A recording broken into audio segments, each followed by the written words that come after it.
Why is my mama's picture hanging in your clubhouse? The voice cut through the rumble of Harleys and the thick cloud of cigarette smoke like a knife through butter. Every single member of the Hells Angels Oakland chapter froze mid-motion. Beer bottles stopped halfway to mouths. Pool cues hung suspended in the air. The jukebox seemed to lower its volume out of pure shock. Standing in the doorway of the clubhouse, a place no outsider had ever walked into uninvited and lived to tell about it, was an 8-year-old black girl. No shoes on her dusty feet, no parent holding her hand, just a torn backpack hanging off one thin shoulder and eyes that didn't know how to be afraid. Marcus Ghost Dawson rose slowly from his seat at the head of the table, his 6'4" frame casting a shadow across the entire room. 52 years old, president of the Hells Angels Oakland chapter for the past 20 years, with a scar running from his left eye to his jawline. A man who'd done 20 months in Folsom for aggravated assault. A man whose name made grown men cross the street. "Who the hell let a kid in here?" Ghost's voice came out like gravel being crushed under a tire. But the little girl didn't answer his question. She just lifted her chin, looked past the leather vests and the tattooed arms and the weapons sitting on tables, and stared at the enormous photograph on the wall behind the bar. A black woman with caramel skin and amber eyes, her smile captured in a moment of pure joy, her natural hair wild and beautiful around her face like a crown. The girl's voice trembled, but her words hit harder than any bullet Ghost had ever taken. "Sir, why is my mama's picture in your clubhouse? My mama's been missing for 3 weeks, and nobody will tell me where she went." Ghost felt his knees threaten to buckle. The cigar fell from his fingers, landing on the concrete floor with a soft hiss, because he recognized something in that little girl's face that made his heart stop cold. She had his eyes. Dark brown, almost black, with that same intensity that made people look away. The same high cheekbones he saw in the mirror every morning. The same small scar on her chin. The exact same spot where he'd fallen off a bike when he was 5 years old and split his face open on the asphalt. "Jesus Christ," whispered Preach, Ghost's VP and best friend of 30 years, the only man in the room who knew the whole truth about the woman in the photograph. The woman Ghost thought had died 487 days ago. The woman he'd loved more than his own life. The woman who disappeared without a trace, leaving behind nothing but that photograph and a hole in Ghost's chest that never stopped bleeding.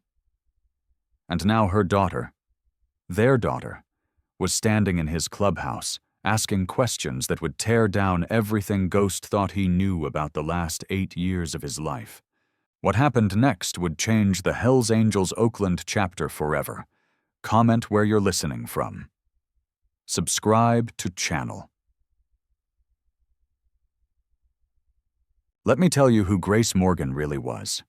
8 years old, 73 days away from her 9th birthday, born in a 1-bedroom apartment on the east side of Oakland, California, in a building where the heat didn't work half the year and the elevator had been broken since 2009. Raised by a single mother who worked 3 jobs, morning shift at a diner, afternoon cleaning houses in the Oakland Hills, night shift at a 24-hour gas station, just to keep a roof over their heads. Grace had never met her father, never even knew his name.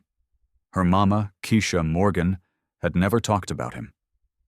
Every time Grace asked, Keisha's amber eyes would fill with tears, and she'd just shake her head and say, "Not yet, baby. When you're older. When it's safe." Grace stopped asking after a while. But here's what nobody knew. Grace Morgan had a photographic memory. Not the kind you see in movies where someone glances at a page and remembers every word. The real kind, where she could close her eyes and see entire conversations, remember every detail of a room she'd only been in once, recall the exact sequence of events from years ago like she was watching a movie in her head. Her teachers at Hoover Elementary thought she was smart. They didn't know she was brilliant. She'd taught herself to read at age 3 by watching Sesame Street and matching the letters on the screen to the words in the books her mama brought home from the library. By age 5, she was reading at a 7th grade level. By age 7, she was doing her mama's taxes because she'd figured out the math just by watching YouTube videos. But Grace learned early to hide her intelligence. Smart black girls in Oakland made people uncomfortable, made teachers ask questions about how she could possibly know these things, made other kids call her names, made the system suspicious. So Grace played dumb in class, got solid B's instead of the straight A's she could have gotten with her eyes closed, kept her head down, stayed quiet. She'd learned that skill from her mama, who'd taught her the most important lesson a black girl could learn in America: how to survive in a world that wasn't built for you.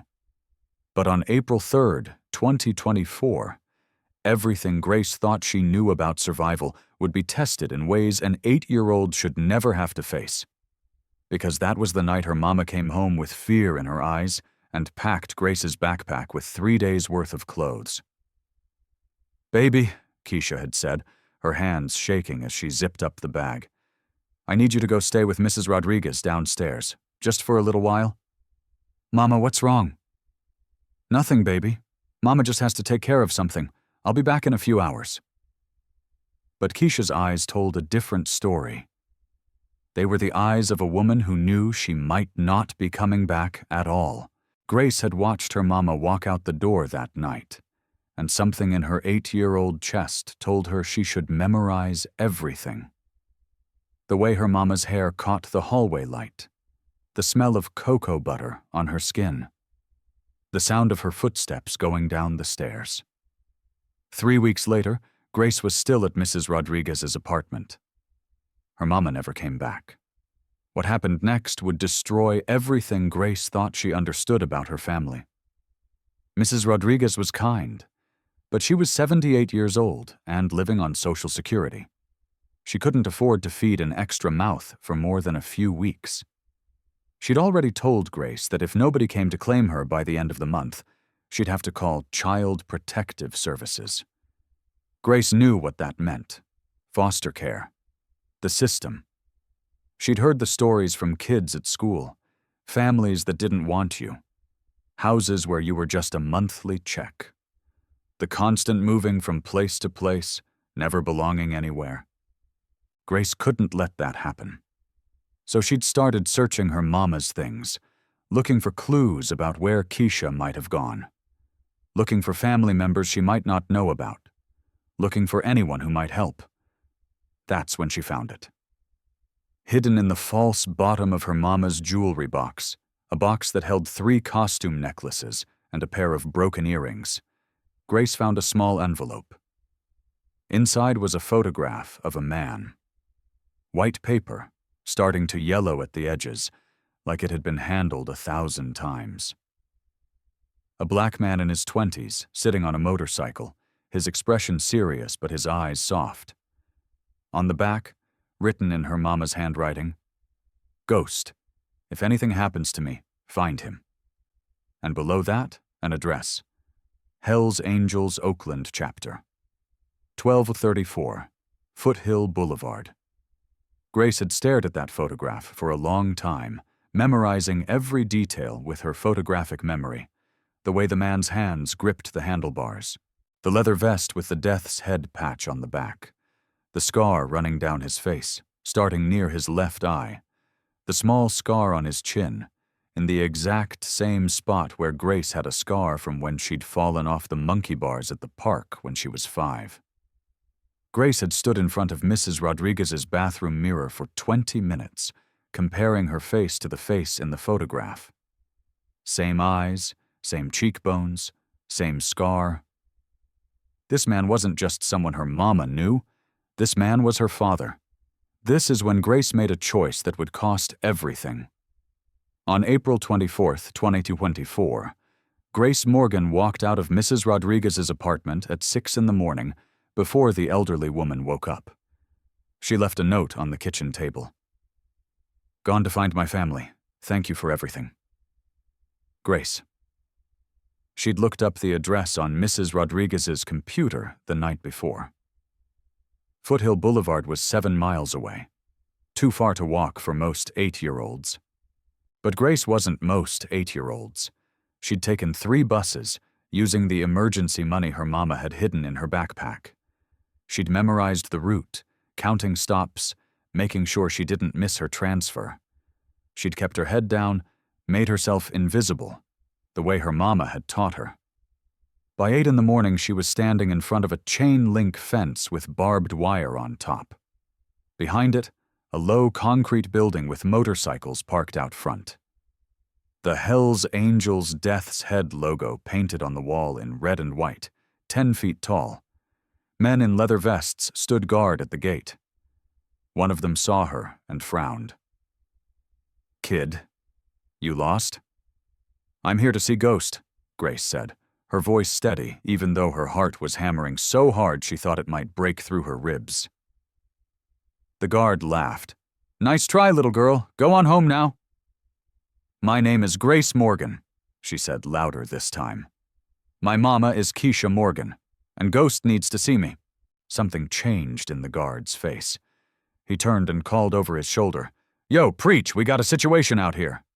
5 minutes later, Grace was being escorted through the front door of the Hells Angels Oakland Clubhouse, past men who looked like they could break her in half without trying, into a room that smelled like leather and motor oil and cigarette smoke. And then she saw the photograph on the wall. Her mama smiling like Grace had never seen her smile in real life. Happy, young, free. "Why is my mama's picture hanging in your clubhouse?" The question came out before Grace could stop it, and suddenly every eye in the room was on her. And the man rising from the chair at the head of the table, the same man from the photograph she'd found, 25 years older but unmistakable, was staring at her like he'd seen a ghost. No, not a ghost. Like he was seeing the daughter he never knew existed. Oh, Marcus Ghost Dawson hadn't cried in 37 years, not since the day his mother died when he was 15. Not when he went to prison at 22. Not when he became president of the Hells Angels Oakland chapter at 32. Not when he thought Keisha was dead. But standing there, looking into the eyes of an 8-year-old girl who had his face, his scar, his blood running through her veins, Ghost felt tears rising for the first time in nearly 4 decades. "What's your name?" His voice came out rough, barely above a whisper. "Grace. Grace Morgan." "Where's your mama, Grace?" The little girl's chin trembled, but she didn't cry.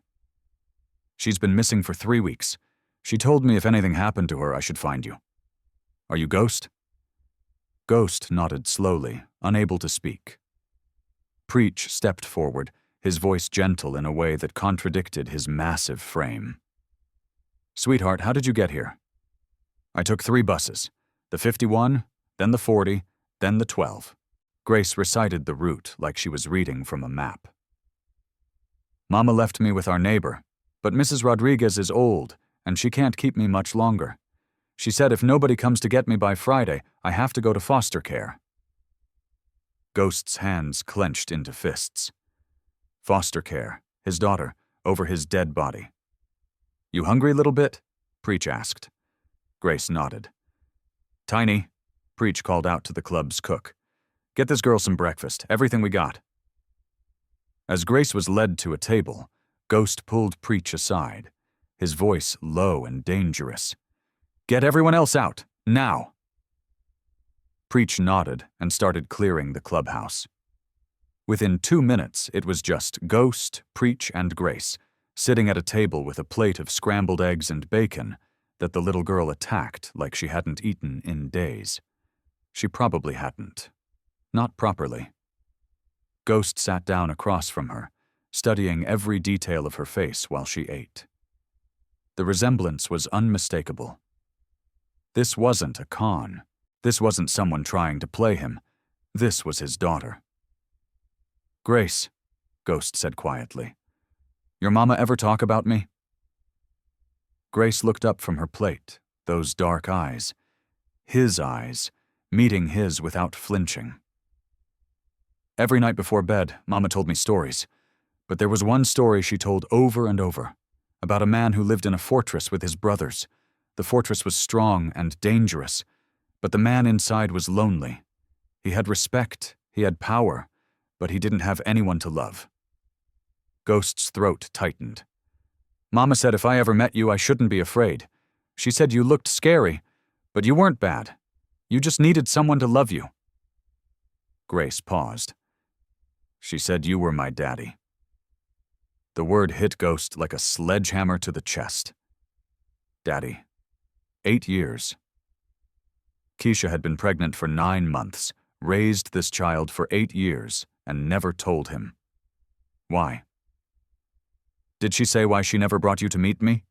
Ghost asked, his voice breaking. Grace nodded. She said it wasn't safe. She said you had enemies who would hurt us to hurt you. She said she had to protect me until everything was safe. The little girl's eyes filled with tears. But then she disappeared. And now I don't know if she's safe or if she's... Don't! Ghost cut her off. Don't say it. Your mama is strong. If she's been gone for 3 weeks and you're still here, it means she's protecting you. She's still fighting. But here's what Ghost didn't tell Grace. What he couldn't tell her yet. Keisha Morgan had been Ghost's entire world once upon a time. 9 years ago, when he was 43 and she was 25, he'd walked into a bookstore in downtown Oakland, the kind of place Ghost never went to, looking for a book on motorcycle mechanics. The woman behind the counter had looked up when the bell over the door chimed, and Ghost had forgotten how to breathe. She was beautiful. Yes, caramel skin, amber eyes, natural hair in a high puff, wearing a yellow sundress that made her look like sunshine in human form. But it wasn't just her beauty that stopped him cold. It was the way she looked at him. No fear, no judgment, no recognition of the Hell's Angels patch on his vest, or the scar on his face, or the reputation that preceded him everywhere he went in Oakland. She just smiled and said, "Hi there. Can I help you find something?" For the first time in his adult life, Ghost felt like a normal man. Not a criminal, not a biker, not someone to be feared. Just Marcus. Just a man who wanted to talk to a beautiful woman in a bookstore. "I'm looking for a book on motorcycles," he'd said. "Oh, you ride?" She'd grinned. "I've always wanted to learn. It looks so free, you know? Just you and the road." They'd talked for 2 hours. Ghost bought 3 books he didn't need just to have an excuse to come back. He returned the next day, and the next, and the next. And within a month, they were inseparable. Keisha didn't care that he was a Hell's Angel, didn't care about his criminal record or his reputation or the dangerous life he led. She saw Marcus, the man underneath all of that. The man who'd grown up in poverty in West Oakland, raised by a single mother who worked herself to death. The man who joined the Hell's Angels at 17 because they were the only family he had left. "I don't love the biker," Keisha had told him one night, lying in his arms in the small apartment he kept separate from the clubhouse. "I love Marcus. Whether those two are the same person is up to you." Ghost had cried that night for the first time since his mother's funeral. For 2 years, they were happy. Ghost kept Keisha's existence a secret from everyone except Preach, because he knew what happened to people he loved. His enemies would use them against him. The other biker gangs, the Mexican cartels, the white supremacist crews that hated the fact that a black man ran the most powerful Hell's Angels chapter in Northern California. If they found out about Keisha, she'd become a target. So Ghost kept her hidden, bought her a house in Alameda, away from Oakland, away from the violence, kept their relationship quiet, until the day Keisha told him she was pregnant. This is when Ghost made the biggest mistake of his life. He'd panicked, told Keisha she had to leave Oakland, leave California entirely, go somewhere safe where his enemies couldn't find her or the baby. I can't be a father, he'd said, the words coming out harsh and cruel because he was terrified. Not with the life I lead. Our child would be a target from the day it's born. Keisha had looked at him with those amber eyes full of tears. So what are you saying? You want me to get rid of it? No, God, no. I'm saying you need to disappear.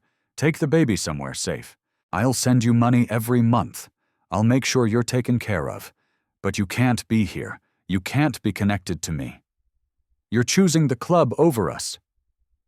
I'm choosing your safety over my happiness. Keisha had left that night. Ghost gave her $50,000 in cash, set up a bank account in a fake name, and watched the only woman he'd ever loved walk out of his life to protect the child they'd created together. He thought he was doing the right thing. He thought he was keeping them safe. He had no idea he'd just made the worst decision of his life. What Ghost didn't know, what Keisha never told him, was that she never left California. She couldn't. Her mother was sick, dying of cancer in a nursing home in Oakland. Keisha couldn't leave her, so she stayed, used the money Ghost gave her to rent that apartment on the east side, raised Grace alone while visiting her dying mother every week. And she was careful. So careful. Changed her routine constantly, never went to the same places twice, kept Grace out of sight as much as possible. For 8 years, it worked. Until 3 weeks ago, when Ghost's worst nightmare came true. The truth that was about to destroy everything. While Grace finished her breakfast, Ghost pulled Preach into the back office and shut the door. It's her daughter, Ghost said, his voice hollow. Preach, that's my daughter. I can see that, brother. She's got your whole face. Preach leaned against the desk, his expression grim. Question is, where's Keisha? Missing for 3 weeks. Grace said she left her with a neighbor and never came back. Preach's jaw tightened. Victor. Ghost felt rage explode in his chest at the name. Victor Hammer Thornton, president of the Mongols MC Northern California chapter. Ghost's enemy for the past 20 years, ever since Ghost took over the Hells Angels Oakland and started pushing back against Mongol territory in the East Bay. They'd been at war for 2 decades. Murders, beatings, drive-by shootings. The body count was in the double digits on both sides. And 2 months ago, Ghost had killed Hammer's nephew in a shootout at a bar in Richmond. Hammer had sworn revenge. He found her, Ghost said, the words tasting like poison. He found Keisha, and he took her to get back at me. We don't know that for sure. I know it! Ghost slammed his fist against the wall. Why else would Keisha disappear? Why else would she send Grace here? She knew she was being hunted. She knew Hammer was coming for her. Preach pulled out his phone. I'll send the boys to her apartment. See what we can find. 30 minutes later, Ghost's phone buzzed with photos from his crew. Keisha's apartment had been ransacked, furniture overturned, drawers dumped on the floor, holes punched in the walls like someone had been searching for something. And blood. Not much, but enough. A smear on the doorframe. Drops on the carpet near the window. Someone had been hurt. Someone had fought back. Ghost looked at the photos and felt something crack inside his chest. Keisha was alive when they took her. She'd fought. But how long had she been able to hold out? 3 weeks was a long time to be in Hammer's hands. His phone buzzed again. This time, an unknown number. Ghost answered, his voice ice cold. Yeah. Ghost. Hammer's voice came through, rough with cigarettes and cruelty. Heard you got a little visitor today. Ghost's blood turned to ice. How the hell do you know that? Hammer laughed. You really think you're the only one with eyes in Oakland? I know everything that happens in this city, including that cute little black girl who walked into your clubhouse this morning. You touch her. Relax. I don't want the kid. I want you. Hammer's voice turned serious. Here's the deal. Tonight, midnight, the port of Oakland, Pier 30. You come alone? Bring the girl. I'll trade you for her mama. I'm not bringing my daughter anywhere near you. Then her mama dies. Your choice, Ghost. The woman you love or the kid you just met. Hammer paused. You got 12 hours to decide. The line went dead. Ghost stood there, phone in his hand, rage and terror warring in his chest. Preach was already moving. I'll get the crew together. We'll hit him from 3 sides. No. Ghost's voice was final. This is a trap. Hammer wants all 3 of us. If I show up with the club, he'll kill Keisha before we get close. So what's the plan? Ghost looked at the closed office door, thinking about the 8-year-old girl sitting on the other side. The daughter he'd never known about. The daughter who'd walked 7 miles alone to find him. The daughter who'd just handed him the answer. This is when everything changed. Grace had given Ghost something when she'd arrived. He'd been so shocked by her appearance that he hadn't paid attention to it at first. But now, pulling it from his vest pocket, Ghost stared down at a small spiral notebook with a worn cover. She said her mama left this for her, Preach said. Told her to give it to you. Ghost opened it. His hand started shaking. This wasn't just a notebook. This was an intelligence file. Page after page of detailed information about the Mongols' MC operation. Names, addresses, photographs, schedules down to the minute, maps with guard positions marked, security camera blind spots highlighted. Keisha had been watching them, for months, maybe years, gathering information like a trained operative. On the first page, in Keisha's handwriting, Marcus, if you're reading this, something has happened to me. I've been watching Hammer's crew for 6 months since I saw one of them following me near Grace's school. I knew they were getting close. I documented everything I could. Use this to save me. Use this to protect our daughter. I never stopped loving you. I never stopped hoping we could be a family. K. Ghost felt tears sliding down his face for the 2nd time that day. Keisha had known she was being hunted. She'd prepared for this. She'd turned herself into an intelligence gatherer, watching the enemy so that even if they took her, Ghost would have the tools to save her. And Grace. 8 years old, carrying this notebook across Oakland because her mama trusted her to complete the mission. Call everyone, Ghost said, his voice steady now. Every chapter within 100 miles. I want every Hell's Angel we can get here by tonight. What's the plan? Ghost looked down at the notebook, at the map showing Hammer's compound in East Oakland, at the detailed guard rotations. At the escape tunnel Keisha had somehow discovered running from the warehouse to the industrial pier. Hammer wants me at Pier 30 at midnight. He thinks I'm coming to negotiate. And? Ghost's smile was cold and dangerous. I'm going to stall him while you take a team through this tunnel and pull Keisha out of that warehouse. Then we burn the whole damn thing to the ground. Preach grinned. Now that's the Ghost I know, but there was still one problem. Grace. What Ghost decided next would determine whether he was a good father or a monster. Ghost walked back into the main room where Grace sat at the table, coloring on a napkin with a pen someone had given her. He sat down across from her, and she looked up with those eyes, his eyes, and waited. Grace, I need you to be honest with me. How much do you remember from your mama's notebook? All of it. Ghost blinked. All of it? Grace nodded. I have photographic memory. I remember everything I see. I read Mama's notebook 43 times. I can draw you any of the maps from memory. I can tell you the guard schedules. I know where the tunnel is. Preach whistled low. She's your daughter, all right. Ghost leaned forward.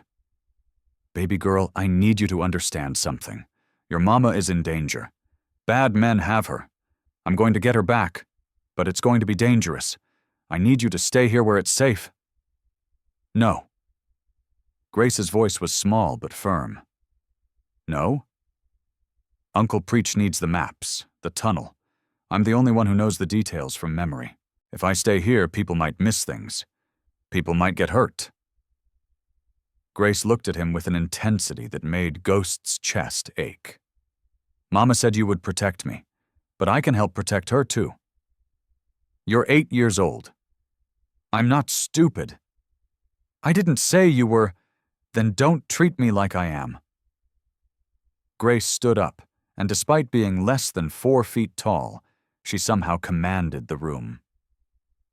I walked across Oakland alone to find you. I carried Mama's intelligence notebook like she told me to. I can guide Uncle Preach through that tunnel. I can help save my mama. Ghost looked at Preach, who shrugged. She's not wrong. We could use someone who knows that notebook inside and out. She's a child. She's your child, and she's got your stubbornness. Preach crouched down to Grace's level. Listen, little bit. If you come with us, you stay right next to me the whole time. You do exactly what I say, and if I tell you to run, you run. Deal? Grace nodded solemnly. Deal. Ghost wanted to argue. Wanted to lock his daughter in the safest room in the clubhouse and never let her near danger. But when he looked into her eyes, he saw himself at 8 years old. Growing up in West Oakland with a single mother who worked 3 jobs. Learning early that survival meant being tough, being smart, and not waiting for anyone to save you. Grace had already survived 3 weeks of not knowing if her mother was alive or dead. She'd already made the journey to find him alone. Maybe the way to protect her wasn't to hide her away. Maybe it was to teach her to fight. Okay, Ghost said, but you wear body armor, and you stay with Preach every second. I will. Ghost pulled his daughter into his arms for the first time, and she wrapped her small arms around his neck and held on tight.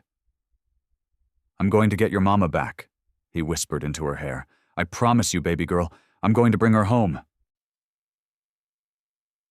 By 11 p.m., the Hells Angels Oakland Clubhouse was packed with bikers from chapters across Northern California, Sacramento, San Jose, Stockton, Modesto. 60 men in total, all wearing the Death's Head patch, all armed, all ready to go to war. Ghost stood at the head of the table with the map Keisha had drawn spread out in front of him. This is how we do it, he said, his voice carrying across the room. 3 teams. Team 1. That's me and 5 brothers. Goes to Pier 30 at midnight. Hammer expects me to show up for a negotiation. I stall him. Keep him talking. Make him think I'm actually considering his offer. What's his offer? Someone called out. He wants me to surrender the Oakland chapter. Hand over all our territory in exchange for Keisha. Ghost's voice hardened. He's lying, of course. The minute I give him what he wants, he'll kill all 3 of us. But I'm going to make him believe I'm desperate enough to consider it. He pointed to the map. Team 2, that's Preach, 20 brothers, and Grace, goes through this tunnel here. He tapped the marked location. According to the intelligence, it leads into the basement of Hammer's warehouse in East Oakland. That's where they're holding Keisha. How do we know she's there? Preach asked. Because Keisha wrote in her notebook that this warehouse is where Hammer keeps people he wants to interrogate. It's isolated, no neighbors, easy to control. Ghost's jaw tightened. He's had her for 3 weeks. She'll be there. And Team 3? Ghost looked at Tiny, the club's sergeant-at-arms. You take the rest of the brothers and surround the warehouse from the outside. 3 entry points, north, east, south. Once Preach signals that he has Keisha, all 3 teams hit at the same time. Preach from the inside, you from the outside, and I cut loose from the pier and bring my team from the west. We're outnumbered, someone pointed out. Hammer has at least 100 soldiers. He's got numbers. We've got intelligence. Ghost held up Keisha's notebook. We know every camera location, every blind spot, every guard rotation down to the minute. Hammer thinks he's got home advantage.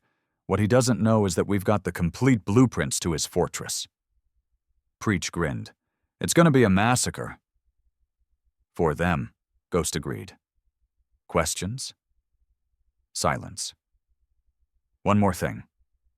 Ghost's voice dropped, dangerous and cold. Hammer dies tonight. I don't care who gets him. I don't care how it happens. But Victor Thornton does not walk away from this. Understood? Every man in the room nodded. Then let's ride. The war for Oakland was about to begin. At 11:45 p.m., Grace Morgan sat in the back of a black van driven by Preach, wearing a bulletproof vest that was so big it almost swallowed her whole. Around her were 20 Hell's Angels, all armed to the teeth with handguns, shotguns, and enough ammunition to start a small war. Grace wasn't scared. She probably should have been. An 8-year-old girl surrounded by bikers heading into a gunfight to rescue her mother. But all she felt was determination. Her mama had spent 3 weeks in Hammer's hands. 3 weeks of torture, probably. 3 weeks of not knowing if her daughter was safe. Grace was going to end that tonight. You remember the plan, little bit? Preach asked from the driver's seat. Grace nodded. We enter through the tunnel at 11:50 during the guard shift change. The tunnel comes out in the basement storage room. From there, it's 15 steps to the hallway, then a right turn to the holding cells. Mama will be in cell 3, according to her notes. And if something goes wrong, I run back to the tunnel and wait for you there. Good girl. Preach pulled the van to a stop in an abandoned lot next to the industrial waterfront. This is it. The tunnel entrance was hidden behind a rusted dumpster. Keisha's notebook had even included instructions on how to open the hidden door. 3 knocks, pause, 2 knocks. Grace watched as one of the Hell's Angels followed the pattern.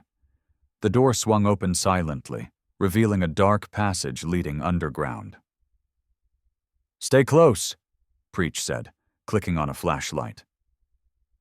They moved in single file through the tunnel, Grace sandwiched in the middle of the group, her heart pounding but her mind clear. She'd memorized every detail of her mama's notebook. She knew exactly where they were going. The tunnel was damp and smelled like mold, the walls rough concrete that scraped against their jackets as they moved. Water dripped from the ceiling. Somewhere in the distance, they could hear the sound of machinery. After what felt like an hour, but was probably only 5 minutes, they reached a metal door. Preach held up his fist, signaling everyone to stop. He pressed his ear against the door, listening. Silence. He slowly turned the handle and pushed. The door opened into a storage room filled with boxes and old furniture, exactly like Keisha's map had shown. Empty. Preach signaled for 2 men to scout ahead. They moved like ghosts, checking the hallway beyond. One of them came back and gave a thumbs up. Clear. Grace followed Preach out of the tunnel and into the warehouse basement. According to her mama's notes, they had exactly 90 seconds before the next guard patrol came through. They moved quickly down the hallway, Grace counting in her head. 15 steps. Right turn. There. 3 cells with metal doors, small windows with bars. Preach looked through the window of cell 3, and his face changed. He'd found her. This is when Grace saw her mother for the first time in 3 weeks. Keisha Morgan was barely recognizable. The woman Grace knew, strong, beautiful, always smiling, had been replaced by someone who looked like they'd been through hell. Her face was bruised, both eyes swollen, lips split and bleeding. Her natural hair was matted with dried blood. Her clothes were torn and filthy. Her hands were chained to the wall. But when Preach jimmied the lock and the door swung open, Keisha's eyes, those amber eyes that Grace had inherited, lit up with a fierce joy that made Grace's heart break and heal at the same time. "Mama!" Grace started forward, but Preach caught her. "Wait, let me check for traps." But Keisha's voice came out, rough and damaged, but still her mama's voice. "Grace? Baby, is that you?" "I'm here, Mama. I found Daddy. He's getting you out." Keisha started crying, tears cutting clean lines through the dirt on her face. "My baby girl. My brave, beautiful baby girl." Preach cut through the chains with bolt cutters and caught Keisha as she collapsed forward. "We need to move, now." "Can you walk?" one of the bikers asked Keisha. "I can run if I have to." Keisha's eyes found Grace, and she reached out with shaking hands to touch her daughter's face. "How did you find him?" "I remembered everything you taught me, Mama. I found the notebook. I found the address. I walked to the clubhouse and asked for Ghost." "You walked?" Keisha's voice broke. "Baby, you walked across Oakland alone?" "You taught me to be brave." Keisha pulled Grace into her arms despite her injuries, holding her daughter like she might disappear. "I love you so much. I'm so sorry. I'm so sorry I left you." "We gotta go," Preach interrupted. "Reunion later. Extraction now." They made it halfway back to the tunnel before the alarm went off. Honesters. Somewhere in the warehouse, someone had discovered the open cell. Lights flooded the basement. Sirens wailed. "Run!" Preach shouted. They sprinted for the tunnel entrance, Grace's small legs pumping as hard as they could, Keisha stumbling but keeping pace, supported by two bikers on either side. Behind them, they could hear shouts, footsteps pounding. Gunfire exploded, bullets ricocheting off concrete walls. The Hells Angels returned fire, creating covering fire as the group raced for the tunnel. Grace dove through the door first, Preach right behind her, dragging Keisha. "Go, go, go!" Preach yelled. They ran through the tunnel, the sounds of fighting echoing behind them. More Hells Angels were holding the entrance, buying them time. Grace's lungs burned, her legs screamed. But she didn't stop, because her mama was right behind her, alive, running, fighting to survive. They burst out of the tunnel entrance into the night air, and Preach immediately pulled out his phone and sent a single text. "Package secured." 3 miles away, at Pier 30, Ghost's phone buzzed. He looked down at the message, then up at Hammer, who stood 20 feet away with 50 armed Mongols surrounding him. "Sorry, Hammer," Ghost said, his voice cold and final. "Negotiations over." And he opened fire. The final battle for Oakland had begun. The next 10 minutes were chaos. At the warehouse, Tiny and his team crashed through the doors from 3 sides, catching the Mongols in a crossfire.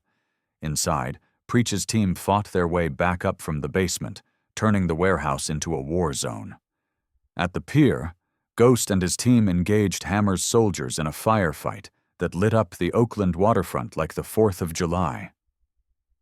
Grace huddled in the van with her mama, Keisha holding her daughter tight, both of them pressing their hands over their ears to block out the sound of gunfire and explosions. "I'm sorry," Keisha kept whispering. "I'm so sorry I left you. I'm so sorry I didn't tell him about you sooner. I thought I was protecting you." "You did protect me, Mama." Grace looked up at her mother with those dark eyes, Ghost's eyes. "You gave me the notebook. You taught me to be brave. You sent me to Daddy. You protected me even when you couldn't be there." Keisha pressed her forehead against Grace's. "You're so strong, baby. Stronger than I ever was. I got it from you." The gunfire started to slow, then stopped. Preach appeared at the van door, his face streaked with blood that wasn't his. "We got them. Warehouse is clear. Hammer's men are either dead or running." "And Ghost?" Keisha's voice shook. "On his way. Hammer's dead. It's over." 5 minutes later, a motorcycle roared into the lot. Ghost climbed off his bike, his leather vest torn, his face bloody from a graze wound across his cheek, but alive. He walked to the van, his eyes finding Keisha's. For 8 years, they'd been apart. 8 years of Ghost thinking she wanted nothing to do with him. 8 years of Keisha raising their daughter alone, afraid to bring her into Ghost's dangerous world. 8 years of stolen time. But when Ghost reached out and took Keisha's hand, pulling her into his arms, those 8 years seemed to evaporate. "I thought you were dead," Ghost said, his voice breaking. "For 487 days I thought I'd lost you." "I'm sorry, I'm so sorry. I should have told you about Grace. I should have trusted you. You were protecting our daughter. You did what you thought was right." Ghost looked down at Grace, who stood beside her mother, watching this reunion with those knowing eyes. "And she's perfect. You raised her perfect." Grace stepped forward and took both of their hands. "Are we a family now?" Ghost dropped to his knees in front of his daughter. "Yeah, baby girl, we're a family. Forever." Keisha joined him, the three of them kneeling in a parking lot in East Oakland at 1 a.m, surrounded by Hell's Angels and the aftermath of war, but for the first time in 8 years, whole. This is when the Morgan Dawson family was born. 6 months later. The Hell's Angels. Oakland Clubhouse didn't look different from the outside.